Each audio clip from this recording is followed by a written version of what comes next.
Hi, and welcome to Chamber Chatter. I'm Melissa Candelaria, your host for this program. With me today is the CEO, Executive Director as well, with Milton Chamber of Commerce, Scott Cammon, and also Melanie Fraser with the Executive Director with the Chamber of Halton Hills. Thank you both so much for taking the time to be on the program. Well, thank you. Pleasure to be here. Happy to be here. I think this is a great program to have on our show or on our channel, because there's a lot of discussion, in particular these past, year and a half or so, with regards to COVID-19. We are getting into the end of it.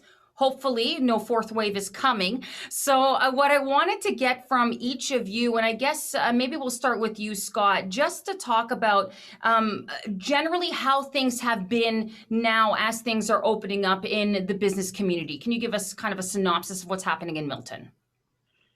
I guess the best way to describe it is there's a huge sense of relief. It's been a long, long struggle, and unfortunately, we've lost some businesses along the way, and that's always tough for anyone, but for especially the chambers, as we've been trying to help people cope through the pandemic. So again, I think right now people are relieved. They're reopening slowly, they're reopening safely.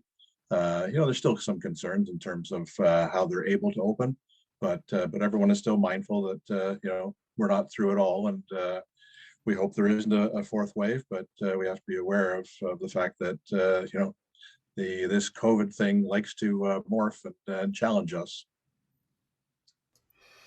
And you, Melanie?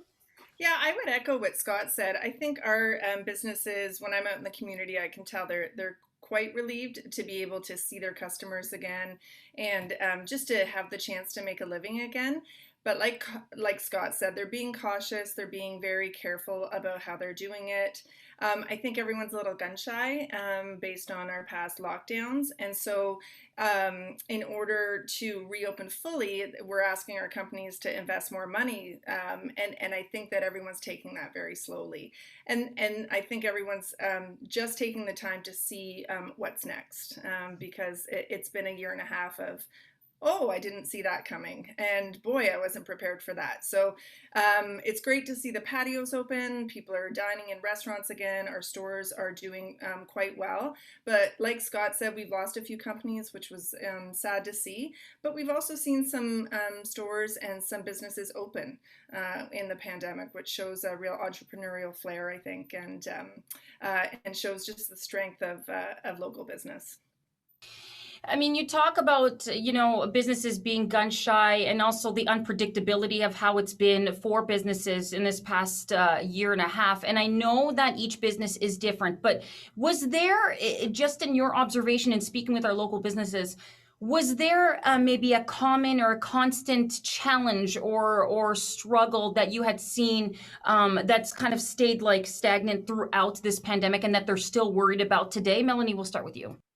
Yeah, I'm curious to hear what Scott says, but I know from my businesses that I talk to, the main complaint or struggle, I guess, that they've had is the lack of clear goalposts from the government, whether it be the federal or Ontario government, and also clear communication as to how they can open with, no one, every time we get in a new stage or step or on the reopening plan, there's been so many iterations of it.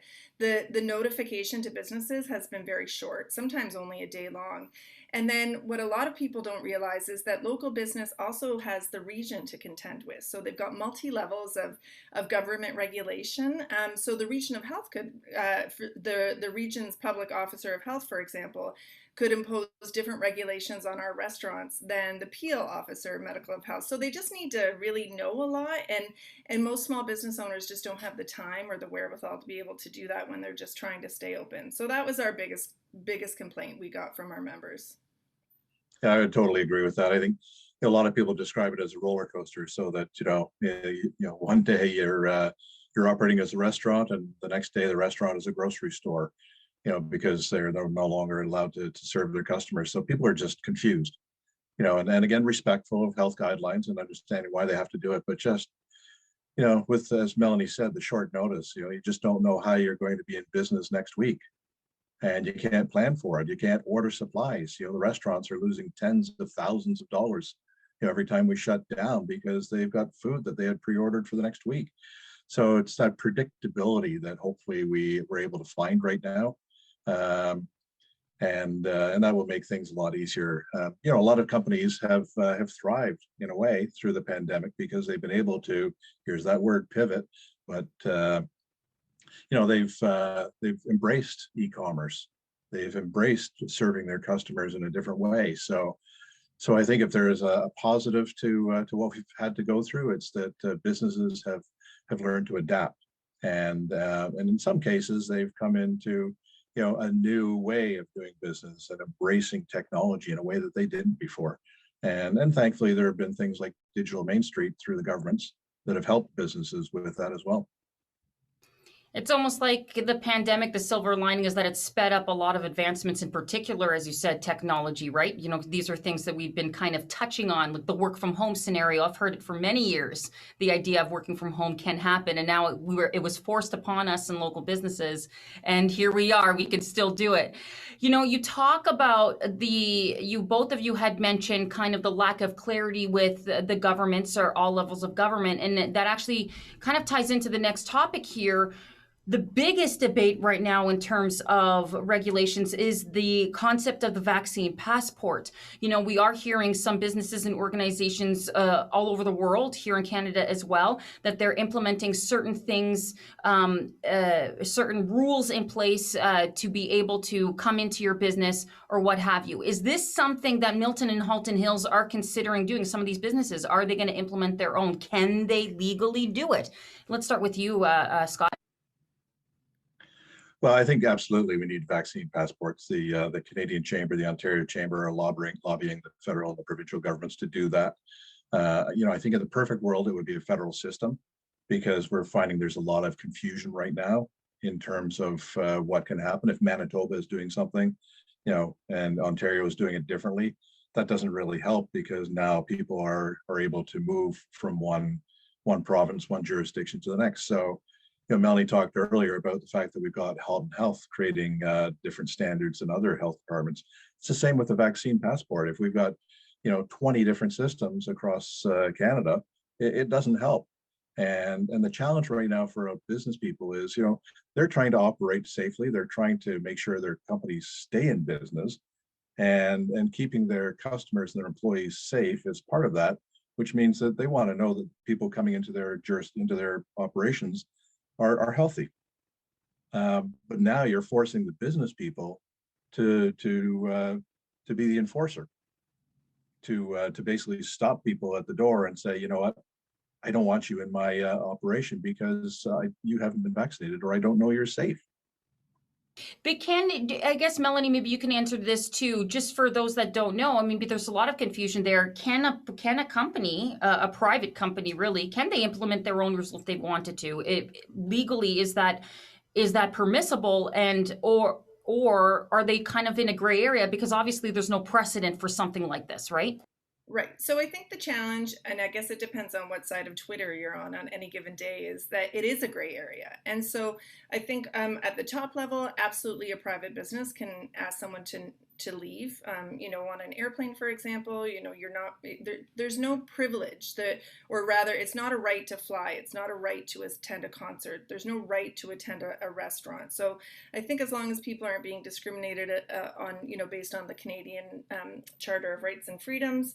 So that's why we're asking for the federal government, or at very least the provincial government, to show some leadership with this. And maybe it's a 1-year period, maybe it's a 2-year period, but we need to take the politics out of this conversation so that business can go ahead and open, and they can do it safely, and they can do it again. So like Scott said, my 15-year-old daughter, she should not in a retail situation be expected to enforce a vaccine mandate that her employer may have put out. So if we have a regulated system, then everybody plays by the same rules, and there'll be conversation about it for sure. We've had this conversation at our board level for our board of directors, and I'm sure there'll be a course on this at some local university, because there's a lot of aspects to it. But I think at the crux of it is that it shouldn't be up to the individual businesses making these decisions. So we are looking for leadership from our local and federal governments. And you kind of get that already. I mean, if you go down to the school level, you have school boards who are already mandating some sort of vaccine identification before you can even enter school with some of these kids. And further to that, when you're traveling, some countries require certain vaccinations to get there too. So it's quite interesting to see how the federal government will kind of take the concepts that there are precedents for and implement it in our situation here.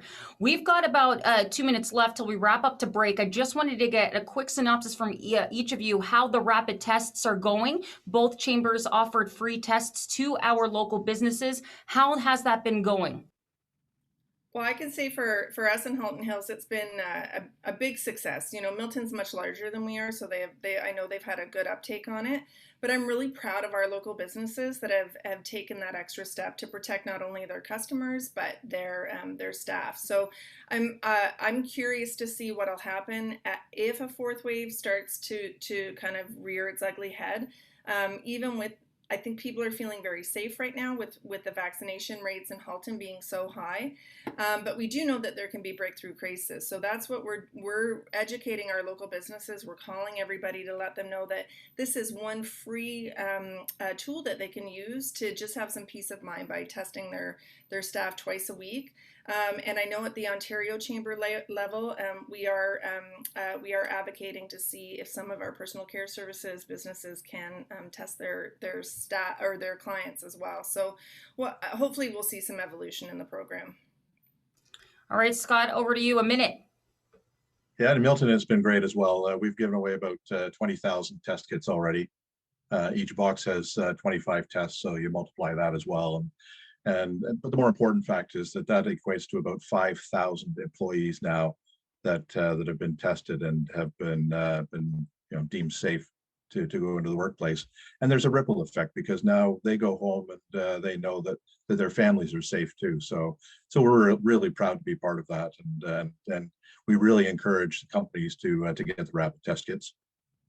Well, I'll tell you, we have them here as well. And I when I'm out and about doing my stories for the news, I feel certainly safe. So thank you both for offering that service up. Okay, we're going to take a short break right here. On the other side, though, we're going to talk about the regional growth plan and what that means for Milton and Halton Hills business. We'll be right back.